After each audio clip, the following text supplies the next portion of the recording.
Last evening, my wife and I got around to watching Social Network, and I feel like that was part two tonight, just sinking down a little deeper on it. I spent a lot of time as I watched the movie just thinking about my parents and the freedoms they provided me with. I think I'll conclude that I became provost because I spent a lot of time playing and having fun and running in the woods, and of all things, being allowed with my slightly older brother to explore on our own what is now considered to be the largest cave in all of Pennsylvania, a huge thing.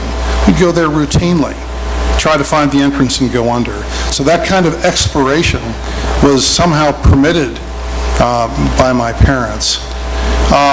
If I were to watch the movie again, I would write down and record everything that Madeline Levine said in this movie, the clinical psychologist. I just loved everything she said. She talked about learner-centered education, individuals in the classroom. I mean, she talked about there's no one right college or university to go to. There are a lot of colleges and universities that can work out. I just love what she had to say. I was struck by the omissions in this movie, and I'm puzzled by them. There was not one comment by anyone, a student, a mother, a father, of any admiration or indebtedness to a teacher or a coach. Wasn't one. How does that happen? Not one. I was also interested in the omissions of names of four-year colleges or public universities. I'm showing my University of Arizona kind of a scene. Well, I guess Cal is a public university. But the identification of a few select places seemed to me to frame the movie almost completely with respect to that race which for so many goes to nowhere if that destination was intended to be Stanford or Harvard. That's the nowhere in so many people's lives. And so I was a bit put off at the end when there was a call for reform in a broad way. That's not New York, but in a broad way. It wasn't preceded and built by a broader and more comprehensive description of the fundamental sets of issues. So I thought myself there was a bit of a disconnect there.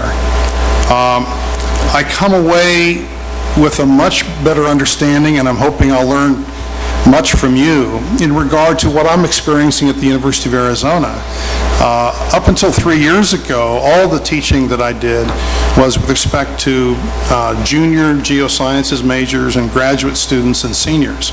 But I started 3 years ago teaching a 150 student enrollment class in geological disasters and society, general education. And I'm glad I wasn't required to teach that class when I was an assistant professor. It's a challenge, folks. And part of the challenge is just what was said in the movie. Constant questions from the students regarding what will be on the quiz, what will be on the exam in a specific way, do the PDFs handle everything that could be covered, and how about extra credit points that might exceed the total number of points on the combination of quizzes, homeworks, and exams during the semester. And I also see, and I'm not a cynical person at all, I'm now more aware of what I've heard my colleagues say, and that would be the immense increase in plagiarism and breaches of the academic code.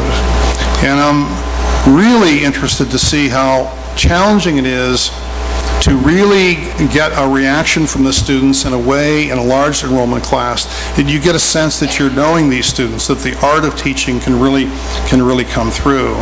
So there's much greater anonymity and shielding and a propensity to pull out Facebook during lecture or whatever. I spent part of today and last evening drafting a piece that will perhaps ultimately come from faculty at the 3 universities on the possibility, probability that there will be approval for the concealment of guns in the classroom or anywhere else on campus.